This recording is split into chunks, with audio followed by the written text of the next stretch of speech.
खबर लखनऊ से समग्र अधिवक्ता समिति जानकीपुरम द्वारा आयोजित होली मिलन समारोह का आयोजन हुआ, जिसमें समग्र अधिवक्ता समिति जानकीपुरम के अध्यक्ष शिवम रस्तोगी, मंच संचालन अमित श्रीवास्तव, महामंत्री संरक्षक एडवोकेट आत्मा राम गुप्ता, राजकुमार सिंह राजा, सदस्य गण रोशन रस्तोगी, दीपक सिंह, धीरेन्द्र सिंह, योगेंद्रपाल, नरेंद्र, आदर्श प्रताप सिंह और सेंट्रल बार एसोसिएशन के तमाम प्रत्याशी भी मौजूद रहे, जिसमें अध्यक्ष पद एडवोकेट आदेश सिंह, अखिलेश जायसवाल, उपाध्यक्ष वरिष्ठ प्रमोद पाल, विजय प्रताप सिंह, सुशील शर्मा, सलिल कुमार, उपाध्यक्ष मध्य सौरभ श्रीवास्तव, नितेश यादव, उपाध्यक्ष कनिष्ठ सौरभ वर्मा, महामंत्री पद विष्णु मिश्रा, संयुक्त मंत्री रचना मिश्र, नरेंद्र यादव, समीर सिंह, मोहम्मद शरीफ, मृदुल सक्सेना, ब्रजेंद्र तिवारी, राजकुमार वर्मा, कोषाध्यक्ष पद गोवर्धन लाल गुप्ता, ब्रिजेश कुमार श्रीवास्तव, अरुण गिरी, वरिष्ठ कार्यकारिणी सदस्य विष्णु चौहान, कनिष्ठ कार्यकारिणी सदस्य नरेंद्र कुमार शर्मा,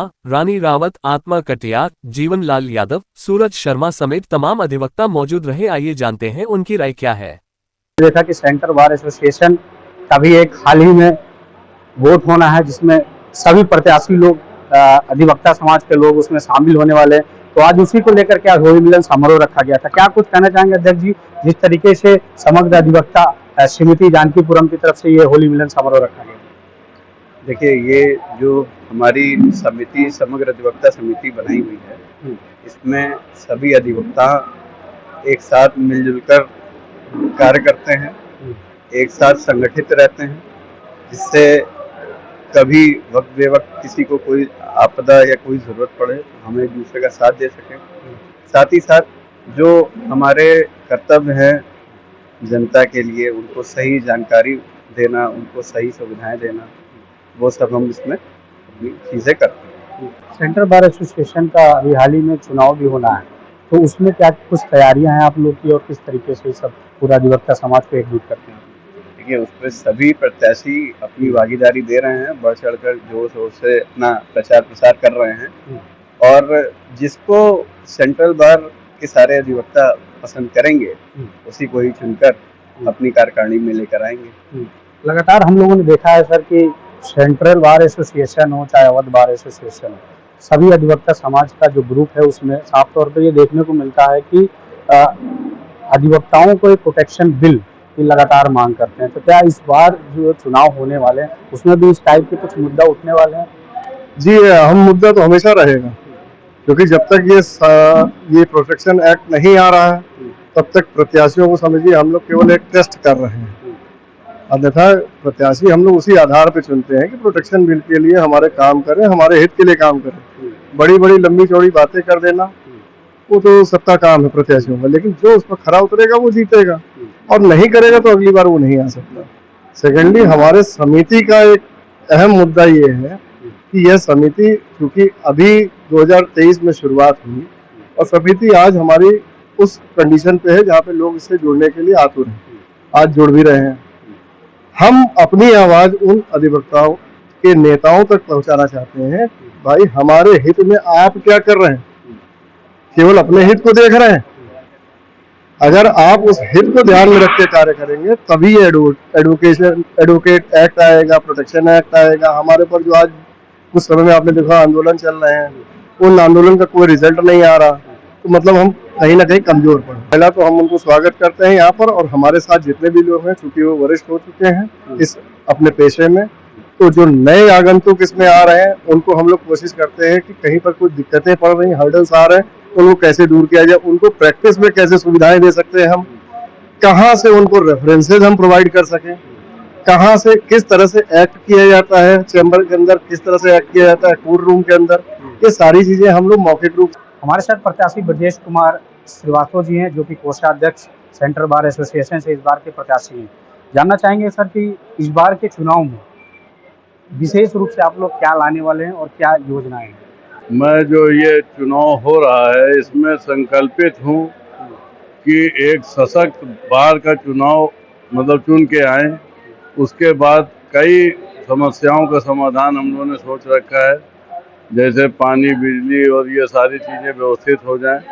उसके बाद जो जूनियर्स हैं उनकी एक वर्कशॉप हो, जो सेकंड सैटरडे या कोई मतलब जो 15 दिन पे, कि उनको न्यायालय में कैसे पेश आना है, कैसे आगे बढ़ना है, उनके लिए किताबों की व्यवस्था, उनको आगे बढ़ाने के लिए ये सब हम लोगों ने सोच रखा है। और हम लोगों की जो मूल रूप से मूलभूत हमारी आवश्यकता है एडवोकेट प्रोटेक्शन एक्ट, इसके लिए पुरजोर तरीके से हम लोग का जो है धरना प्रदर्शन और ये सब होता रहता है। हम लोग ये मांगे तब तक मांगते रहेंगे जब तक कि हमारे मांगे पूरी ना होगी। तो इसके लिए सिस्टमेटिक ढंग से, बगैर किसी उत्पाद के, बहुत सिस्टमेटिक ढंग से सरकार तक अपनी बात पहुंचानी है और अपनी मांगे ये हमें मंगवानी है। अधिवक्ताओं के लिए हम लोग यही करना चाहते हैं कि इस सरकार में पुलिस जो है वो निरंकुश हो चुकी है। जब अधिवक्ताओं को नहीं छोड़ रही है तो आम जनता को क्या करती होगी। इतना बताने के बाद, आदमी वर्दी में है बताने के बाद, उसके बाद जो है इतनी बर्बरतापूर्ण रवैया अपनाती है। इसके लिए भी हम लोग सरकार से चाहेंगे कि इनको थोड़ा सा नॉर्मल कर दें कि अधिवक्ता जब अपना स्वतः नाम बताए तो उनको पहले हमारी बात से बात करनी होगी कि इनके साथ कैसा सलूक, कौन है, क्या करने आए हैं, उसके बाद ही कोई कार्रवाई करेंगे। ये हम लोग अपने चुनाव में रखे हैं। ये मुद्दा है कि अधिवक्ता के ऊपर कोई भी कृत्य करने से पहले संज्ञान में तो बार एसोसिएशन को लेना पड़ेगा। जब हम लोगों की तरफ से वकील साहब को समझाने में अक्षमता हो तब आप कोई कार्रवाई करेंगे, जैसा कि ये हम लोगों ने सोच रखा है। ऐसे में तमाम प्रत्याशी हैं, नरेंद्र कुमार शर्मा जी हैं हमारे साथ, उनसे जरा जानेंगे कि कैसी चुनाव की तैयारी चल रही और सेंट्रल बार एसोसिएशन से जब इस बार आप चुन के आए हैं तो क्या कुछ करेंगे। देखिए, चुनाव सेंट्रल बार में चल रहा है। 28 तारीख को मतदान होना है। हम लोगों का चुनाव प्रचार डोर टू डोर जाके लोगों से मिलना, अपनी बात को रखना कि हम कैसे अधिवक्ता हित में काम करेंगे, किस तरीके से अधिवक्ता हित को आगे बढ़ाएंगे, सेंट्रल बार का नाम कैसे आगे ले जाएंगे। इस तरीके से जो सेंट्रल बार के वोटर हैं उनसे हम अपनी बात को रख रहे हैं, जाके चैम्बर टू चैम्बर जाके लोगों से मुलाकात कर रहे हैं और कैसे क्या जीतने के बाद हम काम करेंगे। वो हमारा मोटिव ये है कि जो सिविल कोर्ट परिसर में पानी की व्यवस्था वहाँ पे सुचारू रूप से नहीं हो पा रही है, उसकी व्यवस्था कराना एक हमारा प्रमुख उद्देश्य है कि पानी की व्यवस्था वहाँ से सुचारू रूप से हो पाए। वहाँ शौचालय आदि की व्यवस्था भी नहीं है, जो साफ सफाई नहीं हो पा रही है, उस पर भी हमारा दूसरा उद्देश्य है कि हम सिविल कोर्ट परिसर में साफ सफाई की व्यवस्था को लागू कराएं, जिससे वहाँ पे एक स्वच्छ वातावरण का माहौल हो। और तीसरा हमारा मुख्य उद्देश्य ये है कि बार और बेंच के रिलेशन को मजबूत किया जाए, जिससे कि अधिवक्ता जब कोर्ट में बहस के लिए जाए तो जजेस हमारी बात को सुने, अधिवक्ता की बात को सुने और वो सुनने के लिए विवश हो। चुके उनके जो बैठने की टाइमिंग है वो सही नहीं रहती, कभी 11 बजे बैठते हैं, कभी 12 बजे बैठते हैं। तो हम चाहते हैं कि उस पर हम काम करें कि वो सुबह 10:30-11 बजे से बैठे और 4 बजे तक बैठ के अपना कार्य का संपादन करें डेस्क पे, और हम अपने अधिवक्ताओं को सुचारू रूप से वहाँ कोर्ट में जाके अपनी बहस को रख सके, अपनी बात को रख सके, जिससे वादकारियों के लिए ज़्यादा हितकर रहेगा। किसी भी अधिवक्ता को प्रताड़ित न किया जाए, किसी भी पुलिस द्वारा अधिवक्ताओं को परेशान न किया जाए, फर्जी तरीके से मुकदमा न दाखिल किया जाए, जिस पर हम लोग बहुत पहले से काम कर रहे हैं। और हमारा सरकार से भी निरंतर मांग होती चली आई है कि अधिवक्ता प्रोटेक्शन एक्ट को मुख्यतः लागू किया जाए, जिससे अधिवक्ताओं को संरक्षण मिल सके। तो नए अधिवक्ताओं के लिए जो भी नया कानून बना है BNSA और BNSS, इसमें मैं देख रहा हूँ कि भी जो अधिवक्ता आ रहे हैं बाहर से पढ़ने के बाद उनको ये नहीं पता होता है कि हमको कहाँ जाना है, कैसे क्या करना है। तो हम लोग इस बार ये प्रणाली, एक सिस्टम बनाना चाह रहे हैं कि हमारी जो सेंट्रल बार एसोसिएशन है, जो 22 पदाधिकारी चुन के इस बार आ रहे हैं, तो एक हम चाहते हैं उनके लिए हमारे सेंट्रल बार के जो पदाधिकारी चिन्हित होकर आएंगे, एक मीटिंग रखें कि हमारे जो नए अधिवक्ता हैं उनको कैसे आगे बढ़ना है, कैसे आगे कार्य करना है, उनके लिए एक मीटिंग रखी जाएगी। उसमें हम चाहते हैं कि उनको स्टेप बाय स्टेप सिखाया जाए कैसे क्या काम करना है, अपने फ्यूचर को लेकर कैसे सिक्योर है।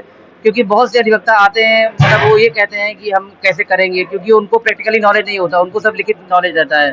तो हम चाहते हैं कि हमारी जो 22 कार्यकारिणी चुन के आएगी उनको एक गाइडेंस प्रोवाइड किया जाए, उनको एक ट्रेनिंग प्रोग्राम हमारे यहाँ शेड्यूल दिया जाए कि इतने दिन का प्रोग्राम रहेगा कि आप इस काम को करिए और कैसे आगे बढ़ा जाएगा। इस तरीके से हम सेंट्रल बार से एसोसिएशन से अपील करेंगे कि इस मुद्दे को अपने पास रखा जाए। गाड़ी पद का प्रत्याशी हूँ मैं, विष्णु कुमार चौधरी, हमारा सीरियल नंबर 11 है। हम काफ़ी वर्षों से सिविल कोर्ट में वकालत कर रहे हैं। पहले वकालत का परिदृश्य मूल्यांकन कुछ और होता था, वर्तमान में बहुत सारा कुछ खराब सा यानी दिखता है। जैसे कोर्ट रूम में जाइए तो वहाँ माहौल नहीं होता है कि हम अपनी फाइल को कैसे पुटअप कराएं, कैसे क्या करें। हमारे बीच बार और बेंच का सामंजस्य जो है वो लगभग समाप्त होता जा रहा है। हम 22 पदाधिकारी चुन करके तो भेज देते हैं, लेकिन उसमें प्राय ये देखा जाता है कि संवादहीनता बनी रहती है। संवादहीनता के होने से हमारा समन्वय स्थापित नहीं हो पाता है, जिससे वादकारी और अधिवक्ताओं दोनों का नुकसान होता है। मेरा नाम आतम गटियार है, मैं कनिष्ठ कार्यकारिणी सदस्य का प्रत्याशी हूँ। मगर मैं आप लोगों के मत से अगर जीत के आता हूँ तो कचहरी में जो मूलभूत समस्याएं हैं वो एक तो सबसे बड़ी समस्या है कि बहुत ज़्यादा गंदगी रहती है, टॉयलेट वगैरह साफ नहीं रहते हैं, तो उनका सफाई का काम करवाया जाएगा।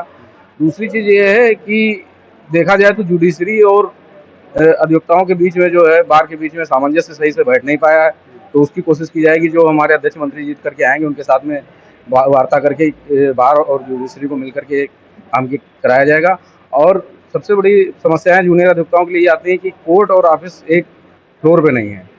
तो मेरी कोशिश रहेगी जीतने के बाद में कि जिस फ्लोर पे कोर्ट है उसी फ्लोर पे ऑफिस करवाई जाए, जिससे कि अधिवक्ताओं को बहुत ज़्यादा दौड़ भाग न करनी पड़े और आसानी से कोर्ट ऑफिस मिल जाए। इन्हीं मूलभूत समस्याओं पे मैं जो है काम करूँगा। हमारे साथ प्रमोद कुमार पाल जी हैं, जो कि वरिष्ठ उपाध्यक्ष हैं। क्या कुछ कहेंगे सर, इस बार की जो चुनाव में क्या क्या योजनाएं होंगी? मैं यही कहूँगा कि हमारे सेंट्रल वार में बहुत ज़्यादा सफाई की जो है व्यवस्था नहीं है, इसको सफाई की व्यवस्था करवानी है और अधिवक्ता से जो है सुरक्षा संबंधित व्यवस्था वो करवानी है। ये तो चुनाव जीतने के बाद इन सब चीज़ों पर ध्यान देना है। इसके अलावा हमारा एडवोकेट प्रोटेक्शन एक्ट जो है, जो अधिवक्ताओं पर आए दिन घटनाएं हो रही हैं, इससे संबंधित चीज़ों को भी जो है आवाज़ उठानी है और जो भी अधिवक्ता हित में चीज़ें हैं जो आएंगी उनके लिए भी ध्यान देना है। युवा अधिवक्ताओं के लिए बहुत समस्याएं हैं, बैठने की समस्या है, उनको जो है मतलब अच्छी तरह से जो है प्रैक्टिस नहीं मिल पाती है। तो इसलिए हम लोग यही व्यवस्थाएं बनाएंगे कि उनके बैठने की व्यवस्था अच्छी हो, उनको लाइब्रेरी अच्छी तरह से मिले और उनके साथ सहयोग सीनियर का भी रहे, उनका जूनियर का भी आपस में सहयोग बना रहे। यही कहेंगे उनकी अच्छी तरह से प्रैक्टिस करें, अच्छी तरह से जो है वो लगन से अपना काम करें। यही हमारा जो है आशीर्वाद रहेगा, यही उनके लिए सहयोग भी रहेगा कि ज़्यादा से ज़्यादा जो है अधिवक्ता हित में काम कर सकें। सेंट्रल बार एसोसिएशन के ये तमाम प्रत्याशी थे जिन्होंने अपनी अपनी समस्याओं को बताई और उन्होंने ये भी बताया कि जीत के बाद वो क्या क्या योजनाएं बनाएंगे, किस तरीके से जो नए युवा आएंगे उनके लिए क्या क्या विशेष लेकर के आएंगे। तो ऐसे ही खास रिपोर्ट देखने के बने रहिए। कैमरा पर्सन नईम के साथ सनीशा।